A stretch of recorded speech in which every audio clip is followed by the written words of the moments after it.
Israel Palestine പ്രശ്നം ഉൾപ്പെടെയുള്ള ആഗോള സംഘർഷങ്ങൾ പരിഹരിക്കുന്നതിനായി രൂപീകരിച്ച പുതിയ അന്താരാഷ്ട്ര സംഘടനയായ പീസ് കൗൺസിലിൽ ചേരാനുള്ള US പ്രസിഡന്റ് ഡൊണാൾഡ് ട്രംപിന്റെ ക്ഷണത്തിന് റഷ്യൻ പ്രസിഡന്റ് വ്ളാഡിമിർ പുടിൻ മറുപടി നൽകിയതായി RT റിപ്പോർട്ട് ചെയ്തു. യുഎസിനെ മരവിപ്പിച്ച റഷ്യൻ ആസ്തികൾ ഉപയോഗിച്ച് കൗൺസിലിലേക്ക് $1 ബില്യൺ സംഭാവന ചെയ്യാൻ റഷ്യ സന്നദ്ധത പ്രകടിപ്പിക്കുകയും ചെയ്തു. ബുധനാഴ്ച റഷ്യൻ സുരക്ഷാ കൗൺസിലിൽ നടത്തിയ പ്രസംഗത്തിനിടെയാണ് ഇദ്ദേഹം ഇക്കാര്യം വ്യക്തമാക്കിയത്. RT പ്രകാരം ഞങ്ങൾ സമാധാന ബോർഡിന്റെ പ്രവർത്തനങ്ങളിൽ പങ്കെടുക്കുമോ എന്ന് തീരുമാനിക്കുന്നതിന് മുൻപ് തന്നെ ഇപ്പോൾ തന്നെ റഷ്യയ്ക്ക് $1 ബില്യൺ നൽകാൻ കഴിയും. പലസ്തീൻ ജനങ്ങളുമായുള്ള മോസ്കോയുടെ പ്രത്യേക ബന്ധങ്ങൾ ഉദ്ധരിച്ച് റഷ്യൻ പ്രസിഡന്റ് വ്യക്തമാക്കി. മുൻ ഭരണകൂടം മരവിപ്പിച്ച റഷ്യൻ ആസ്തികളിൽ നിന്നും പണം എടുക്കാമെന്നും അദ്ദേഹം പ്രസ്താവിച്ചു. കൂടാതെ അന്താരാഷ്ട്ര സ്ഥിരത ശക്തിപ്പെടുത്തുന്നതിന് ലക്ഷ്യമിട്ടുള്ള ഏതൊരു ശ്രമത്തെയും മോസ്കോ എപ്പോഴും പിന്തുണച്ചിട്ടുണ്ടെന്നും തുടർന്നും പിന്തുണയ്ക്കുന്നുണ്ടെന്നും വ്യക്തമാക്കിയിട്ടുണ്ട്. നിർദ്ദിഷ്ട കൗൺസിൽ മിഡിൽ ഈസ്റ്റ് സമാധാനത്തിൽ, പ്രത്യേകിച്ച് ഗാസ പുനർനിർമ്മാണത്തിലും പാലസ്തീൻ മാനുഷിക ആവശ്യങ്ങളിലും ശ്രദ്ധ കേന്ദ്രീകരിക്കുന്നു.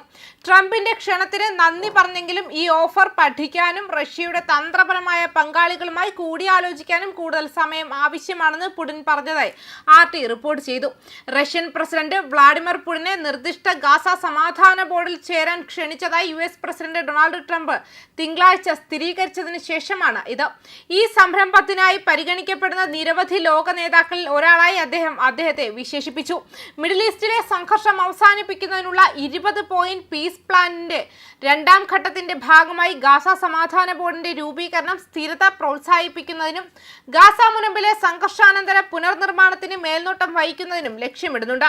മാധ്യമപ്രവർത്തകരുടെ ചോദ്യങ്ങൾക്ക് മറുപടിയായി ഗാസയിൽ സമാധാനത്തിനും സ്ഥിരതയ്ക്കും വേണ്ടി പ്രവർത്തിക്കുമെന്ന് അദ്ദേഹം അവകാശപ്പെട്ട ബോർഡിൽ പങ്കെടുക്കാൻ ക്ഷണിച്ചവരിൽ പുടിനും ഉൾപ്പെട്ടിട്ടുണ്ടെന്നും ട്രംപ് വ്യക്തമാക്കി. ഗാസയിലെ യുദ്ധം അവസാനിപ്പിക്കാനുള്ള തന്റെ പദ്ധതിയുടെ ഭാഗമായി കഴിഞ്ഞ സെപ്റ്റംബറിൽ ട്രംപ് സമാധാന ബോർഡ് നിർദ്ദേശിച്ചു.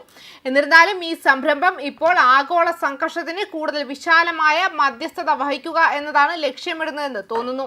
സ്ഥിരത പ്രോത്സാഹിപ്പിക്കുന്നതിനും സംഘർഷാനന്തര പുനർനിർമ്മാണത്തിന്, പ്രത്യേകിച്ച് ഗാസ മുനമ്പിൽ മേൽനോട്ടം വഹിക്കുന്നതിനും ലക്ഷ്യമിട്ടുള്ള ഒരു പുതിയ സ്ഥാപനത്തിൽ ചേരാൻ 60 രാജ്യങ്ങളിലെ ലോക നേതാക്കളെ ഉയർന്ന നിലവാരമുള്ള അന്താരാഷ്ട്ര ശ്രമം ക്ഷണിക്കുന്നുണ്ട്.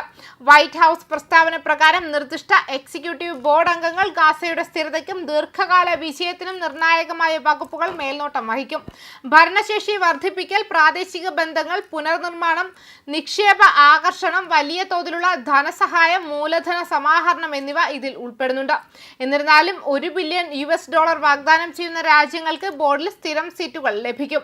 അതേസമയം പണം നൽകാത്ത രാജ്യങ്ങൾക്ക് 3 വർഷത്തെ കാലാവധിയിൽ ചേരാം. അതേസമയം സമീപ വർഷങ്ങളിൽ ഏർപ്പെടുത്തിയ ഉപരോധങ്ങളെ തുടർന്ന് വിദേശത്ത് മരവിപ്പിച്ച റഷ്യൻ പരമാധികാര സ്വത്തുക്കളെ ചൊല്ലിയുള്ള തർക്കങ്ങൾ തുടരുന്ന പശ്ചാത്തലത്തിലാണ് പുടിന്റെ പരാമർശങ്ങൾ. മരവിപ്പിച്ച ഫണ്ടുകൾ ഉപയോഗിക്കുന്നതിനെ കുറിച്ചുള്ള അദ്ദേഹത്തിന്റെ പരാമർശം നിർദ്ദേശത്തെ ചുറ്റിപ്പറ്റിയുള്ള വിശാലമായ ഭൗമരാഷ്ട്രീയ പശ്ചാത്തലത്തെ അടിവരയിടുന്നു. ആഗോള സുരക്ഷാ വെല്ലുവിളികളെ അഭിസംബോധന ചെയ്യുന്നതിനുള്ള ബദൽ നയതന്ത്ര വേദികൾ പര്യവേക്ഷണം ചെയ്യുന്നതിനുള്ള പുതുക്കിയ അന്താരാഷ്ട്ര ശ്രമങ്ങൾക്കിടയിലാണ് ഈ അഭിപ്രായങ്ങൾ ഉണ്ടായത് എന്നും ശ്രദ്ധേയമാണ്. ന്യൂസ് ഡെസ്ക് കർമ്മ ന്യൂസ്.